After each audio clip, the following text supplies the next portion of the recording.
토크 특토. 오늘은 뉴욕 소식을 전해드릴 건데요. 지금 제 뒤로 보이는 저곳이 뉴욕 시청입니다. 내년 1월이면 이곳의 주인이 바뀌게 되는데요. 바로 새롭게 당선된 시장이죠. 조람 맘다니가 그 주인공입니다. 얼마 전 세계 자본주의의 수도이자 미국 최대 도시인 뉴욕 시장에 조람 맘다니라는 낯선 남자가 당선돼서 뉴욕뿐 아니라 미국이 난리가 났습니다. 사실 맘다니는 1년 전까지만 해도 뉴요커들도 모르는 이름이었어요. 정말 아무도 이 사람이 시장이 될 거라고 상상조차 안 했었고, 따지고 보면 될 이유보단 안 될 이유가 훨씬 많았던 사람이에요. 일단 아프리카 우간다 출신의 이민자인데다가 부모님은 모두 인도계고요. 종교는 또 무슬림이에요. 게다가 뉴욕은 미국 도시 중에서도 유태인 자본이 제일 센 지역인데, 가자 전쟁과 관련해서 팔레스타인을 지지한다는 입장을 공공연히 드러냈던 사람이에요. 무엇보다 가장 큰 장벽으로 꼽혔던 건 맘다니가 자기 스스로를 민주사회주의자라고 규정했다는 점인데요. 자본주의의 심장인 뉴욕에서 사회주의자가 웬 말이냐는 반응이 거셌어요. 그런데 아이러니하게도 맘다니가 뉴욕 시장이 된 비결 중 하나는 자신의 이런 사회주의적인 성향을 바탕으로 뉴요커들이 가장 큰 스트레스를 느끼고 있는 물가, 그러니까 생활비를 잡겠다고 공약했기 때문이에요. 사실 얼핏 생각하면 대체 물가가 뭐 얼마나 세길래 선거가 뒤집힐 정도야? 하고 생각하실 수 있는데요. 제가 직접 살고 있는 입장에서 보면 뉴욕 물가가 정말 심각하긴 하거든요. 대표적인 거 몇 개 말씀드리면, 일단 지하철이나 버스를 탈 때 요금이 2.9달러, 하나로 하면 4,300원 정도고요. 한국보다 3배 정도 비싼 셈이에요. 또 우버나 택시를 30분 정도 타게 되면 보통 한국 돈으로 10만 원 이상 낼 각오를 하셔야 되고요. 슈퍼에서 만나는 장바구니 물가도 대단해서 많은 가정의 필수품인 우유는 한 병에 6.99달러, 계란은 12알에 15.99달러입니다. 계란 한 알에 2,000원이 실화인가요? 네, 실화가 맞습니다. 또 스타벅스는 뉴요커들이 그렇게 좋아하는 커피숍은 아니긴 한데, 한국이랑 비교하기 위해서 스타벅스 라떼 가격을 볼게요. 메뉴판을 보시면 그란데 사이즈가 5.95달러고요. 여기에 0.6달러 정도의 세금이 붙습니다. 보통 커피에도 팁을 1달러 정도는 요구하는 편이니까 최종 가격은 7.55달러, 한국 돈으로 11,100원 정도가 되네요. 이런 뉴욕에서 맘다니는 사람들의 불만을 저격하는 공약을 내걸었는데요. 대표적인 게 무상버스, 무상보육, 공공 슈퍼마켓 도입 같은 거였어요.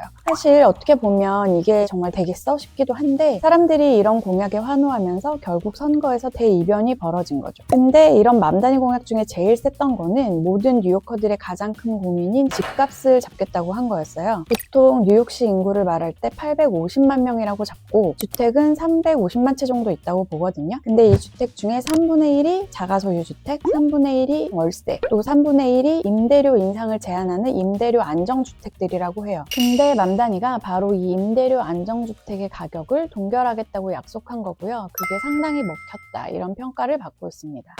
사실 미국 전체를 놓고 보면 보편적인 주거 형태는 싱글하우스, 그러니까 우리로 치면 단독주택이거든요. 근데 뉴욕시, 특히 맨하튼에서는 단독주택 자체가 거의 없고요. 대부분 돈이 아무리 많아도 타운하우스 또는 아파트에 삽니다. 뉴욕의 아파트라고 하면 우리나라 같은 단지형 아파트는 손에 꼽고요. 보통 빌라처럼 낮은 건물인데 층마다 한두 개씩 집이 있는 경우를 아파트라고 불러요. 이건 미국 드라마 프렌즈에서 주인공들이 살던 집을 생각하시면 될 것 같은데요. 맨하튼은 아직도 워낙 19세기, 20세기 건물이 많기 때문에 이런 아파트들은 연식이 100년을 훌쩍 넘어가는 경우도 많아요. 뉴욕 기준으로 지은 지 30년 이내 아파트다 그럼 보통 다 신축이라고 보는데, 이런 건물들은 보기에는 오피스 건물처럼 생겼지만 아파트인 경우가 많아요. 내부 구조는 보통 한국에서 원룸이라고 부르는 스튜디오 형태가 제일 많고요. 방이 있더라도 1개 아니면 2개 정도일 때가 많습니다. 자, 그럼 문제는 오늘의 주제인 가격이겠죠? 이 집들의 가격이 장난이 아니에요. 지금 2025년 11월 가격을 기준으로 보면 스튜디오의 경우에 월세가 3,500달러에서 비싸면 5,500달러 이상까지도 가고요. 근데 만약에 이 돈을 가지고 다른 주에 간다 하면 학군도 좋고 교통도 좋은 그런 지역에서 차고까지 있는 한 3층 정도 집을 통째로 빌릴 수 있는 돈이에요. 근데 뉴욕에서는 방도 하나 없는 집에 이제 살아야 하는 거죠. 방이 하나인 원베드는 저렴한 건 매달 4,500달러에서 7,000달러 이상이고, 투베드는 8,000달러에서 10,000달러 이상을 각오해야 돼요. 지난 1년 동안만 해도 이 렌트비가 12% 정도 올랐다는 조사 결과가 있었어요. 근데 더 놀라운 건 지금이 집값이 제일 싼 계절이라는 거예요. 뉴욕은 항상 여름이 렌트비가 비싸고 겨울이 싸거든요. 아무래도 9월 신학기를 앞두고 이사 수요도 많고 유학생도 많아지고 하다 보니까 렌트비가 높아지는 건데요. 계약 시점의 월세가 계약 기간 내내 유지되기 때문에 여름에 집을 계약하면은 굉장히 비싼 가격을 주고 계속 살아야 되는 겁니다. 근데 재밌는 얘기를 하나 해드리면 이 비싼 뉴욕 아파트들이요, 집에 세탁기가 없어요. 저도 처음 뉴욕에 와서 집을 구할 때 진짜 황당했는데요. 사실 이제 세탁기는 21세기 보편 가전이잖아요. 근데 뉴욕은 워낙 100년 이상 된 건물들이 많다 보니까 배관 문제 같은 게 있어서 세탁기가 있는 집보다 없는 집이 더 많아요. 제가 집을 구할 때도 나와 있던 매물 중에 세탁기가 있는 집은 한 20% 정도밖에 안 되더라고요. 그럼 빨래를 어떻게 하느냐? 보통 동네마다 빨래방이 있고요. 아니면 좀 신축인 아파트들은 건물 안에 지하나 특정 층에 공용 세탁실이 있어요. 물론 이것도 절대 공짜는 아닙니다. 또 하나 한국과 다른 점은 맨하튼은 지하에 아주 크고 단단한 안반층이 있대요. 그래서 건물을 지을 때 우리나라처럼 지하를 깊게 파지 않는 편이고요. 그래서 신축 아파트의 경우에도 건물에 주차장이 없는 경우가 대부분이에요. 그래서 차를 갖고 있어도 아파트에 차를 못 대고 매달 100만 원 정도를 내고 아파트 인근에 개별 주차장을 따로 계약을 해서 차를 주차합니다. 자, 그럼 아파트 말고 타운하우스는 어떨까요? 타운하우스는 어떤 주택이냐면요, 단독주택같이 별도 입구가 있고 1층부터 한 3, 4층까지 전체 건물을 한 집이 다 쓰는데 벽이 다닥다닥 붙어 있어서 벽을 옆집과 공유하는 형태고요. 아마 맨하튼에서 한국분들께 가장 유명한 타운하우스는 드라마 섹스 앤 더 시티에서 주인공 캐리의 집이 아닐까 싶어요. 캐리의 집을 여러분께 보여드리려고 갔는데 실제 주인이 집에서 나오시더라고요. 지금 제 뒤로 보이는 저 집이 맨하튼에서 가장 작은 타운하우스로 유명한 집이에요. 이 집은 1873년에 지어졌는데 원래는 옆집인 77번지에 마차를 세워놓는 공간이었대요. 근데 그 집과 옆집 사이에 그 좁았던 공간에 꼬마 집을 만든 거고요. 그래서 집 주소도 75와 2분의 1번지예요. 이 집은 너무 좁아가지고 퀸 사이즈 침대는 들어가지만 킹 사이즈 침대는 못 놓을 정도라고 하는데요. 이 맨하튼에서 제일 작은 타운하우스가 최근에 매물로 나왔거든요. 과연 가격이 얼마일까요? 무려 419만 5천 달러. 하나로 하면 61억 5천만 원에 달합니다. 1년 재산세를 뽑아봤더니 2만 1,190달러. 하나로 3,100만 원이더라고요. 뉴욕 집값 정말 후덜덜하죠. 근데 사실 이 정도는 귀여운 가격이고요. 역대 뉴욕에서 제일 비쌌던 아파트는 매매가가 3,500억 원, 타운하우스는 매매가 최고 기록이 1,300억 원으로 알려져 있어요. 뉴욕시의 주택 상황이 이렇다 보니까 많은 뉴요커들이 뉴욕시에서 더 이상 살 수가 없어서 도시 바깥으로 밀려나거나 정말 심한 경우에는 노숙자가 되고 있는 그런 상황이에요.